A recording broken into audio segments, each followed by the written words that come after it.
The docking clamps hissed as they locked onto the hull, and Captain Laura Bennett felt her stomach tighten. Through the V-port, the Zynthara homeworld gleamed like polished obsidian, its cities sprawling across the surface in geometric perfection. Beautiful, cold, unwelcoming.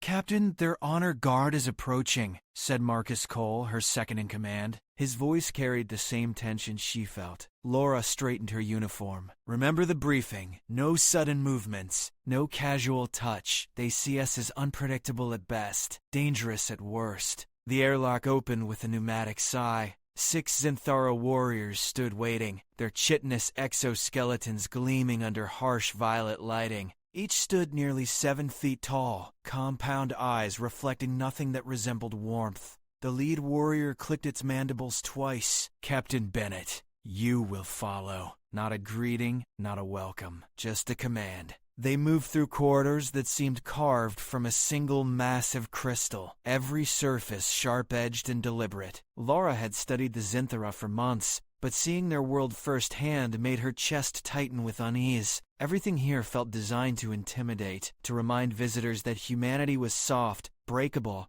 out of place. The throne chamber doors parted like the jaws of some massive predator. Inside, hundreds of Zynthara-filled tiered galleries, their chittering forming a constant background hum. At the far end, elevated on a platform of black stone, sat Queen Vel'kara. She was larger than the others, her carapace adorned with intricate silver patterns that caught the light like frozen lightning. 4 arms rested on the throne's armrests, each ending in fingers that could tear through steel. Her compound eyes fixed on Laura with an intensity that felt almost physical. "Humans?" the Queen said, her voice resonating through translation implants embedded in Laura's skull. "You come seeking treaty. You come seeking trust. Yet your kind is known across 3 star systems for chaos, for emotion, for decisions made from instinct rather than logic." Laura stepped forward, keeping her hands visible, her posture open but not submissive. "Your Majesty, we come seeking mutual understanding. Yes, humans are emotional, but that emotion drives us to protect, to innovate, to stand by our allies even when logic suggests we shouldn't." A ripple of clicks and chirps moved through the assembled court. "Disapproval," Laura guessed. "Emotion," Queen Vel'kara said slowly, "is weakness. It clouds judgment. It leads to rash action. But you are here, so we will observe. We will decide if humanity deserves a place in this accord." The ceremonial tour began immediately. Laura and Marcus were led through the palace's lower levels, past nurseries where hundreds of young Zynthara learned in perfect synchronized rows, past armories filled with weapons that hummed with barely contained energy, past meditation chambers where absolute silence reigned. Everything was control. Everything was order. Dan Laura heard it, a small, high-pitched sound that cut through the ambient noise. A cry. She stopped walking. The Zynthara escort clicked impatiently. "You will continue," one said, but Laura heard it again. Distress, fear, coming from somewhere to the left, beyond a corridor marked with warning symbols. "What is that area?" she asked. "Maintenance sector, off limits. He will continue the tour." The cry came again, louder this time, followed by a grinding metallic groan. Laura didn't think. She ran. "Captain, no!" Marcus shouted behind her, but she was already through the archway, sprinting down a corridor lined with exposed conduits and structural supports. The grinding sound grew louder, and she saw it. A young Zynthara, no larger than a human child, trapped beneath a section of collapsed ceiling. Dust filled the air. More supports groaned overhead, ready to give way. The hatchling's compound eyes found hers, wide with terror. Laura dove forward, her hands finding purchase on the metal beam pinning the small creature. It was heavier than she expected, and pain shot through her shoulders as she lifted. The hatchling scrambled free, chittering frantically. Behind Laura, the entire corridor shuddered. She turned to run, but the ceiling came down first. Pain exploded across her back and legs. Darkness crowded her vision. The last thing she heard was Marcus screaming her name and the thunder of many feet rushing toward her. Laura woke to whiteness, clean, sterile, and utterly silent.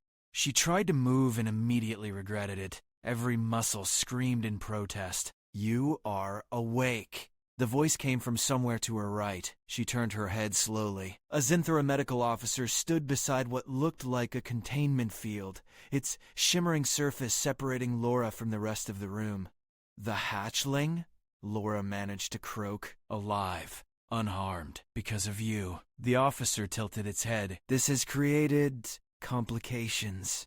Before Laura could ask what that meant, the containment field deactivated. Queen Vel'kara entered, alone, her footsteps echoing in the medical bay. "Leave us," she commanded the officer, who obeyed without hesitation. The Queen approached Laura's bedside, and for a long moment, they simply looked at each other. Finally, Vel'kara spoke. "Why did you do it?" "The child was in danger," Laura said simply. "You violated protocol. You entered a restricted area. You risked your life and, by extension, the entire treaty negotiation." The Queen's mandibles clicked in what might have been confusion or anger for a hatchling not of your species, not of your world. "Explain your calculation." "There was no calculation," Laura said. "I heard a child in danger," I responded. "That's what humans do." "Impossible." "Every action has reasoning. Strategic value? You must have considered the political advantage of saving a Zynthara youth, the leverage it would provide." Laura tried to sit up, wincing. "Your Majesty, with respect, you're wrong. I didn't think about politics or leverage or advantage. I just knew a kid was about to die and I couldn't let that happen. It's not strategy, it's instinct." Queen Vel'kara was silent for a long time. "Instinct," she finally repeated. "Emotion, yes. Weakness, maybe," Laura said. "But it's our weakness, and we've built entire civilizations on it. We protect each other, even when it doesn't make sense. Especially when it doesn't make sense, because that's what separates survival from actually living." The Queen turned away. "The Council debates your fate. Some believe you genuine, others believe this, an elaborate manipulation. I have not yet decided which I believe." She left without another word. For 2 days, Laura remained in medical isolation. Marcus visited when permitted, bringing news that the treaty talks had stalled completely. The Zynthara court was divided. Some saw Laura's actions as proof of human unreliability. Others saw something they couldn't quite name. On the 3rd day, something changed. Laura was sitting up, reviewing diplomatic documents on a provided tablet, when she heard a familiar chittering sound. The door to her room opened, and the hatchling she'd saved skittered inside, moving with the jerky energy of youth. 2 Zynthara guards followed immediately. "Apologies, Captain Bennett. The young one escaped its caretakers. It has been asking for you." The hatchling approached Laura's bed and simply sat beside it, its compound eyes watching her with what she could only interpret as curiosity and trust. "How long has this been happening?" Laura asked. "Since you saved it," one guard admitted. "It refuses to settle, refuses to eat properly, only calms when brought near your quarters." Laura felt her throat tighten with emotion. She reached out slowly, and the hatchling pressed its head against her palm. Its carapace was surprisingly warm. "What's its name?" "Vel'rin, child of the Queen's sister." Of course it was. Of course she'd saved someone connected to the royal family. The guards let Vel'rin stay for an hour before gently coaxing the hatchling away. But the next day it returned, and the day after that. Word spread through the palace. The human who risked everything for a Zynthara child. The hatchling who bonded with an alien. It became impossible to ignore. On the 7th day, new ships arrived in orbit. Laura watched through her medical bay window as sleek vessels bearing unfamiliar markings took positions near the Zynthara homeworld. Marcus arrived shortly after, his expression grim. "The Corvin hierarchy. They're here to oppose the treaty." "Why?" "They're arguing that humanity is a threat to galactic stability, too emotional, too unpredictable. They're pushing the Zynthara to reject the alliance and instead join a coalition against us." Laura's hands clenched into fists. "How is Queen Vel'kara responding?" "She's called for a full court assembly tomorrow. We're supposed to attend." Marcus hesitated. "Laura, this could go very badly. The Corvin are influential. If the Zynthara side with them, we won't just lose the treaty. We'll be marked as enemies." That night, Laura couldn't sleep. She replayed everything in her mind. The hatchling's cry, the decision to run, the weight of the beam, the Queen's questions. She thought about what it meant to be human, to feel first and think second, to carry emotions like weapons and shields simultaneously. Was it weakness, like Vel'kara believed?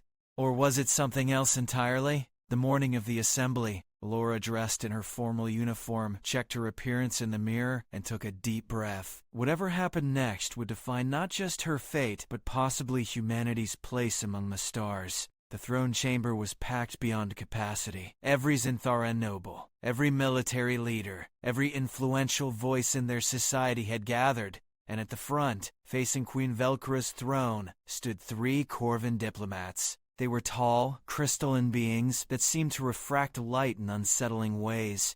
The lead Corvin spoke first, its voice like wind through broken glass. "Queen Vel'kara, we come with evidence that humanity poses a fundamental threat to civilized space. Their emotional volatility leads to conflict. Their inability to control base instincts makes them unreliable allies. We urge you to sever these negotiations and join us in containing their expansion."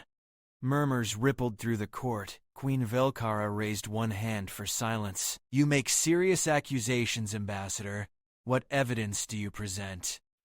"We present human nature itself," the Corvin replied. "Observe." A holographic display activated, showing historical human conflicts, wars, moments of violence and chaos. The images were carefully selected, designed to paint humanity in the darkest possible light. "This is what emotion produces," the Corvin continued. "Destruction, unpredictability, danger." Laura felt her jaw tighten, but she remained silent. This wasn't her moment to speak.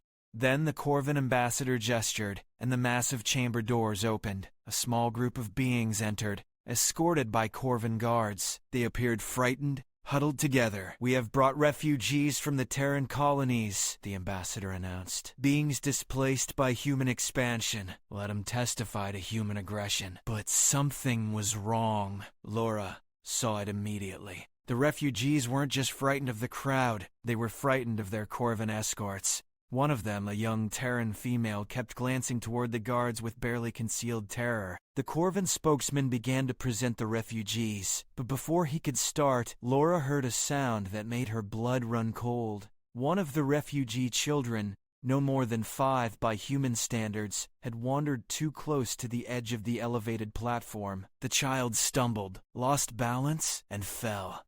Laura moved without thinking. She was across the chamber floor in seconds, sliding beneath the falling child and catching them before they hit the stone. The impact drove the air from her lungs, but she held on, rolling to absorb the shock. The chamber erupted in chaos. But Laura wasn't done. She'd seen the Corvin guard's face when the child fell.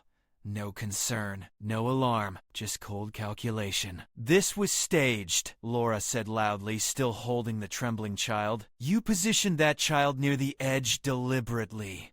The Corvin ambassador's crystalline features remained impassive. An accident. Nothing more. "No," Laura said firmly. She looked at the refugees. "You're not here willingly, are you?"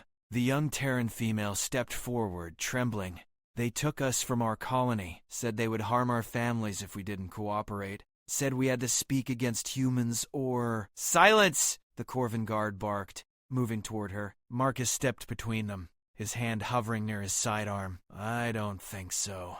The tension in the chamber crystallized to a breaking point. Every eye watched Marcus face down the Corvin guard. The logical choice would be to draw his weapon to escalate, to prove the Corvin right about human violence. Instead, Marcus raised both hands, palms open. "We don't want to fight," he said calmly. "We just want the truth. And the truth is that you're using these people as props, threatening them, manipulating them. That's not testimony. That's coercion." The Corvin guard hesitated, clearly not expecting de-escalation. Queen Vel'kara rose from her throne. "Guards, escort the Corvin delegation to secure quarters. Now, Your Majesty, you cannot," the ambassador began. "I can and I will." Her voice carried absolute authority. "You brought weapons of manipulation into my court. You endangered a child to prove a point about human violence. The irony is not lost on me. As Corvin guards escorted the delegation away, the refugees collapsed in relief. The young Terran female approached Laura, who still held the child she'd caught. "Thank you," the Terran whispered. "They said humans would ignore our suffering. But you didn't?" Laura handed the child back to its mother. "We never do." Queen Vel'kara descended from her throne, and the entire court fell absolutely silent. She moved through the chamber with deliberate steps, and Laura realized the queen was walking directly toward her. They stood face to face. Laura could see her own reflection fractured in Vel'kara's compound eyes. "You acted again without thought," the queen said quietly. "Without calculation.